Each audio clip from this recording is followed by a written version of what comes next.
We are Ole Miss Rebels. As Mississippi's flagship university, we dig deeper, see farther, work harder. We pioneered human organ transplants. We helped prove Einstein's theory of gravitational waves. We are conducting life-changing research that solves the problems of today. We are Ole Miss, transforming lives and the world. Welcome to the POMcast with Stephen Willis. Now we're going to do things a little different.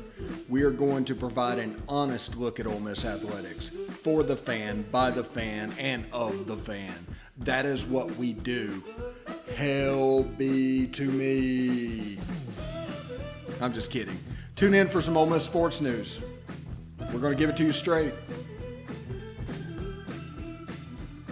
Yeah, right now. The POMcast starts now. It happens now. Holy cow. Listen to me. It's starting. Well, it's going to start right about now. Good morning, good morning, good morning. Just to let you know, welcome to the POMcast on this Wednesday morning. Elsa did not blow us away. That is the good news. Be safe as it heads up the coast. It was kind of, honestly, a non-event for Tampa Bay. It kind of dissipated right before it was supposed to hit. It was already offshore to begin with. But it was pretty windy here, and we got a couple of storms, and basically it filled up my pool, so that's good. So, Elsa, thank you very much. Ended up being a Category 1 hurricane for a time being, whenever it came through like the Sarasota area. But it is gone, and we are thankful. That's the reason I'm wearing my right field showers shirt, by the way. Today on the show, we're going to talk a little bit about excitement for football season and how the anticipation of it getting closer is actually just kind of amping up your feelings towards football season. And also in the second segment, we're going to do something a little bit different on this show. We're going to talk about Hollywood studios and my favorite places to go in Hollywood studios, and maybe some under the radar things. Maybe I might know something that you don't. Maybe you know something that I don't and you want to put it in the comments below. Absolutely do that. But we're going to talk a little bit about Hollywood studios, what I've noticed in the COVID time since I've been here, and just going to relay that to you in case you have any vacations coming up to the Central Florida area. So I will do that.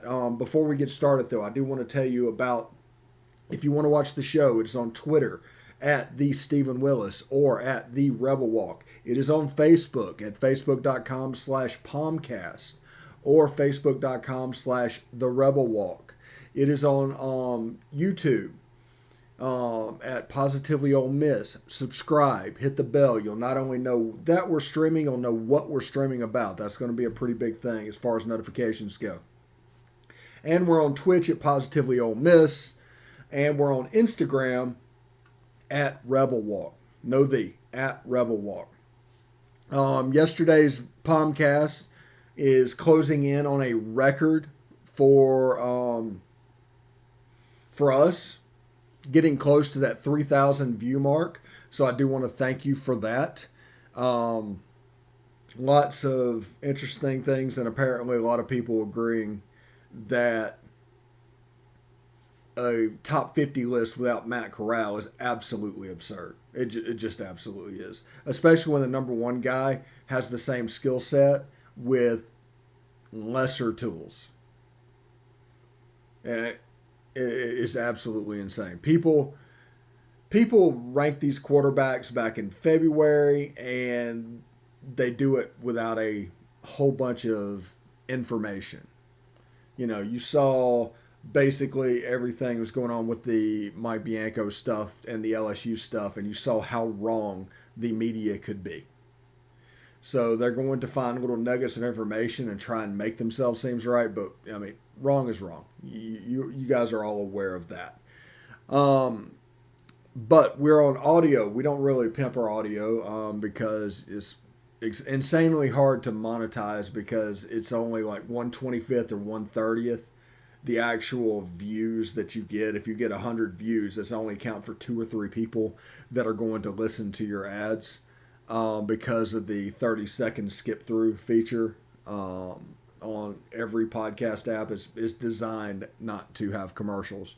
So, but we have one for you guys because, I mean, you guys might want that. If you're in the car a long period of time, you want something to listen to. You have several of our videos you can get through.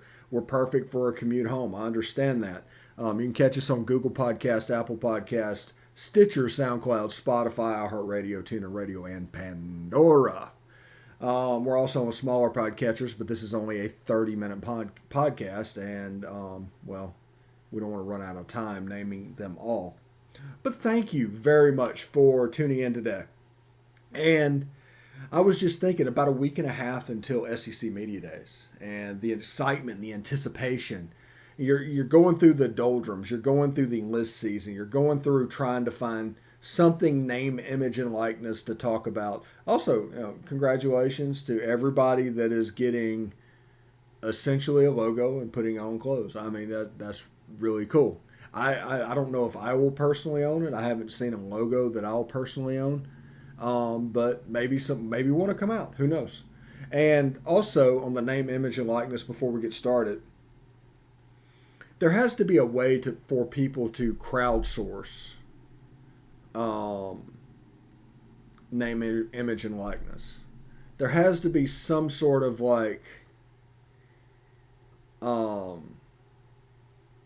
take a separate entity such as the Ole Miss Athletics Foundation or whatever, and UMAA or whatever. You can just set a donation for $10 a month, and it goes into a huge pile, and that gets, that is the name, image, and likeness money that's going around. That would be a really cool thing. Just $10 a month. That'd be really fantastic to do. In my opinion, there has to be a way to do it to where you can handle what's going on and just do name, image, and likeness of the Ole Miss super fans or something like that. Some kind of a group, and their whole purpose is to basically direct that way. Now, once this fire hose, we get our arms around and everything, it'll start to get regulated. Understand that. Right now, it's the wild, wild west, and everybody's doing what they want, and it's because we weren't able to get it regulated at the beginning. But eventually, we'll get our arms around it, and we'll determine legalities and illegalities of the system. The important thing is whatever you're doing to stay inside of state law, and that'll help you in the name, image, and likeness after the rules get made and everything gets done, because they're going to regulate all of this stuff because they always do. But it's worth noting right now that it is what it is. But that's not the purpose of this podcast. The purpose of the podcast is really excitement. It's really fun. It's really seeing Matt Corral swagger out onto the field against Louisville, and who is going to be his number one target now that Elijah Moore's gone. Is it going to be Dontario Drummond? Is Jonathan Mingo going to make that step? Is there going to be some kind of combination that allows both outsides to work? Something I am really interested in. Now, there's usually only one deep route at a time, but being able to play games off of corners, because listen, people that are kind of lazily covering college football, they love to put the top players in college football as Eli Ricks and Derek Stingley. You'll see that Derek Stingley 1 or 2, Ricks 7 or 8 in the country, any type of rankings. Well, most teams at the college level do not have a number 2 receiver that's on the level of the number 1 receiver. Devontae Smith at Alabama. And then there was a separation. I guess the next receiver on the list was John Mechie, because Jalen Waddle was hurt. But most teams do not have that. So the number 2 corner, Eli Ricks, is going to have fairly decent numbers if he's a decent player going up against the number 2 wide receiver. He can lock down the 1, he can lock down the 2. So it's important to have a second receiver. If Jonathan Mingo can take that step this year, which we all want to happen, him with Dontario Drummond, who was already in the process of making that step last year, and actually stepped up after Elijah Moore opted out the rest of the year, it's going to pressure defensive backfields. And it's really going to pressure the inside safeties. Because we've described this several times over the last couple of weeks. I'm going to do it again. Run the ball to make the linebackers come up. That expands the group behind the linebackers. Put the tight end and the slot receiver making plays in that territory. That's going to pull the safeties up and going to allow you the deep shot. That is this offense. You add tempo. I mean, it's oversimplification, obviously. But that is the step of this offense.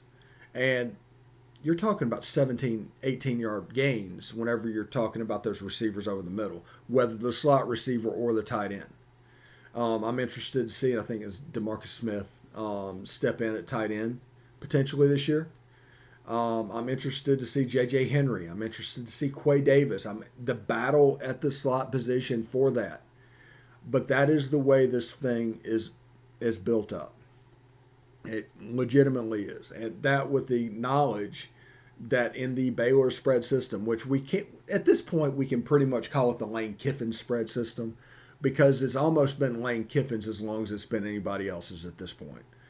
Because Art Briles, started putting together at Houston back in the early 2010s, and that worked into Baylor, and all of a sudden a Heisman Trophy for RG3, massive offense averaging 600 yards a game, and then the Baylor scandal hit and everybody separated. Kendall Briles went out and did his thing, went to FAU and then went to Houston and went to Florida State and now is at Arkansas, and they're kind of doing the same stuff we are. They just didn't have the weapons that when Kendall Briles got there that we had. That's the difference between us and Arkansas. Jeff Lebby went to Southeastern University in Lakeland and then went to UCF and then went to Ole Miss. That's the path of the two trees of the Baylor system. And those two are the owners of this system, essentially. They did a real good job of keeping things under wraps. I don't want to describe what Baylor was like North Korea, but they did a really good job of this not getting out. And now that it's starting to trickle a little bit, just because Baylor fell apart, self-imploded, and all of a sudden these guys are out doing what they're doing, and it's going to evolve. There's going to be the Arkansas branch, and there's going to be the Ole Miss branch, and it'll be really interesting to see what they do. But a reminder that this offense, Art Briles was a triple option guy. He was a wishbone guy. People don't realize that. Whenever he was back in high school, he was a triple option guy. And he went and worked for Mike Leach. And I know that sounds weird, but he was a successful coach in college, went to work as a GA or with Mike Leach, picked up the air raid a little bit for that year. So you have somebody with knowledge of the air raid, with knowledge of the triple option game, coming in and it starts to percolate. What about a pass? What about a pass game with options? What about a pass game that has run options? So what you have is an offense that has run and pass tags. If it's a pass play, there's a run tag. If there's a run play, there's a pass tag. And that means the linebackers can never actually be right. You have things like the jet sweep triple option, where the first option is the jet sweep, the second one is the zone, inside zone to the running back, and the third is the zone read around the opposite end, depending on how the linebacker flows. It's my favorite play right now in college football. That's always subject to change, but it is my favorite play. And seeing this Lane Kiffin offense in year two with a chance to develop timing and things like that, because that's a very important part of that particular play. As an example, you need that timing, you need those reps. And so I'm looking forward to seeing that, and especially with Matt Corral that put up over 500 yards rushing in a single season, a 10-game All-SEC season. He might have been up at 700 if non-conference games were allowed to be played last year. So it'll be really interesting to see when they step on the field in the Georgia Dome.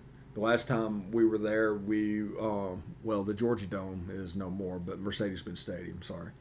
But the last time we went, it was the Georgia Dome, and Cody Pruitt and that defense just completely stymied Boise State.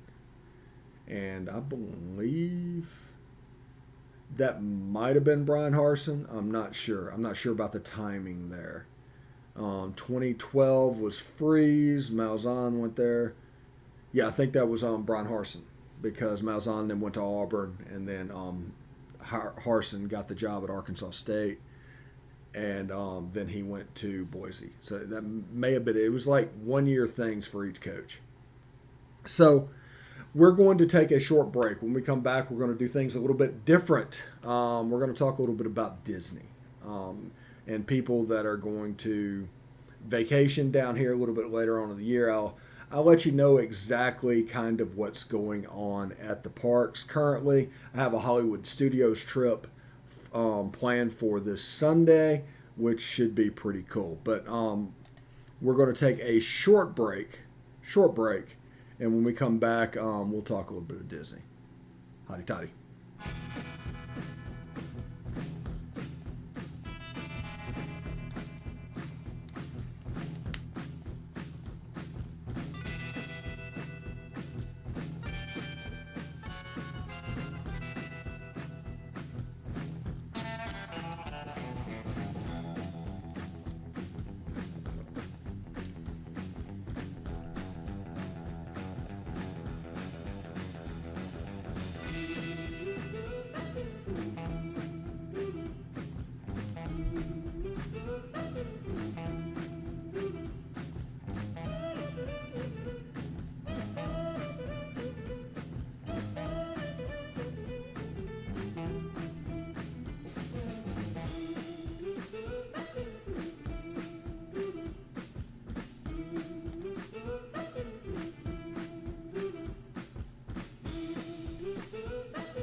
All right. Welcome back. Before we get started, I do want to tell you about the rebelwalk.com. Evelyn and her staff do a fantastic job at the Rebel Walk. They have one of the largest staffs, if not the largest, that covers Ole Miss. There's an expert for every single sport that goes around, and it's absolutely fantastic. Now, they provide a subscriber level service for free. Doesn't cost you anything but time, and boy, oh boy, is it worth it. Check out the rebelwalk.com for more information. That is the rebelwalk.com. Tell them we sent you. I do want to tell you a little bit about Disney. I'm going to Hollywood Studios Saturday. And I've been to Hollywood Studios, and the last time I went was in February. And I've been to Epcot, and I've been to Animal Kingdom, and I've been to SeaWorld and Islands of Adventure over the last 4 or 5 months. I try to hit a park every month. That's just a fun thing that I'm doing. Whenever the virus hit, the goal was to find a way to not necessarily retire, but to live the retirement lifestyle and start doing what you want to do. For me, that is going to parks. So we are going to Hollywood Studios. It's the fourth day of our 4-day Florida resident ticket, because there's no annual passes for sale right now at all. I think you can renew if you already have one. You can't get one if you did. So I'm waiting to see what the annual pass situation looks like come July, come August, and do it, because starting October 1st is Walt Disney World's 50th anniversary celebration. And there's all kinds of retro merchandises and the gift shops, and that's just really pretty cool. There's a lot of retro stuff out there right now with the old Walt Disney World logo. And we're going to Hollywood Studios, and I was just thinking of, like, this would be my 6th or 7th trip to that park. What that would look like, and little things. Like, normally the Indiana Jones Stunt Spectacular is not currently operating, to my knowledge. I'll find out this weekend if that's changed. But I don't think it has. Mickey and Minnie's Runaway Railway is actually quite a fun ride. It's basically done on the same track as the Rise of the Resistance. I have not done that in February. I could not get a virtual queue to get in the line for the Rise of the Resistance, so I didn't do that. So also I didn't do Smuggler's Run, so I haven't ridden either of the Star Wars Land rides, which that's fine. That's, we're going to try and do that this time, and we're going to be set up for virtual queues. And basically, a little bit of word of advice: when you're doing your virtual queue, get all the way to the end where you have to hit one button at 7 o'clock. If you take all the time to go all the way through it, by the time you get through it, you're not going to get one. So just a little heads up there. There's a chance fast passes do not come back, or if they do, it is a separate charge that you have to pay for. So keep that in mind. Now, there's a secret, we'll call it a secret, character meeting that happens about 3 o'clock during weekdays at Hollywood Studios over in the area by the Rock and Roller Coaster. We met Snow White and Aladdin and Jasmine. We're talking secondary level characters that you don't usually see, just kind of pop out for those. So that was kind of cool. But if you're over there about 3 o'clock, just check it out. You'll start to see characters flow out, and just like lines all around that little parking lot. I think they have a Cars display currently. Tower of Terror. I'm not a big Tower of Terror person. I do like the Twilight Zone, but I'm not a huge Tower of Terror person. Slinky Dog roller coaster at Toy Story Land. Surprisingly intense roller coaster. That was after my brain surgery come through. That was one of the first roller coasters that we rode, going into it, trying to figure out what my limit was. And I ended up riding the Rock and Roller Coaster. I can pretty much do anything. So we'll see. I don't know if I'll ride the Velocicoaster or the Incredible Hulk. I've done Incredible Hulk at Islands Adventure several times, but I don't know if I'll do the Velocicoaster at Islands Adventure, just because of all this. But the stuff at Disney, I can do all the stuff at Disney, and that's going to be fine. The Toy Story Fair Games thing, that, by the way, it's my wife's thing. She's like a savant at that game. We've done that. We've had groups of 14 and 15 people go through there and play, and she's won that by like 400 points every time. It is absolutely crazy. I haven't even gotten close to her in the Toy Story Mania. So that's pretty cool. Star Tours is still available, even though it's not in Star Wars Land. Let's see what's going on. Oh, the Muppet 3D show, worth it. Absolutely worth it. I enjoy the Muppet 3D show and everything they do. Plus, it's like 30 minutes in the air conditioner sitting down, so it's pretty cool. And the shopping and everything else, you go down Sunset Boulevard, you go down Hollywood Boulevard. Right at the beginning, they have a replica of the Brown Derby, and that's where Donald and Daisy hang out in the mornings. I don't think they're doing character greetings yet, by the way. But it should pop open in the next couple of weeks. Masks are basically not required in parks anymore, thanks to the CDC guidance. You can go around and do everything, so it's not going to be overly hot. Today'd be a fantastic day to go to the park because it's cloudy and it's about 85 degrees and breezy because of the tropical storm. So it'd be a fantastic day to go to the parks. But restaurants-wise, I've eaten at 50's Primetime Cafe. That's one place I go. I think Sunday we're going to eat at the Sci-Fi Theater. Let me know down below if you go anywhere else, if you enjoy anywhere else at Hollywood Studios to eat. But we're gonna do a genuine park day. We're gonna take somebody that hasn't been, and it should be a lot of fun. So I'm going to give you a few minutes back. Thank you very much for joining us. That was the why we're excited for college football, and also a little bit of Disney Hollywood Studios talk. And honestly, the Disney stuff, we're going to find a different way to do that because there's just certain people that aren't interested in that. But we're going to try and find a way to do Disney stuff and park stuff and visit Central Florida type stuff. You'll see videos from time to time on that. Nothing regular, but we're going to have fun, and we're gonna do it while we can. So yes. So until tomorrow, hotty toddy.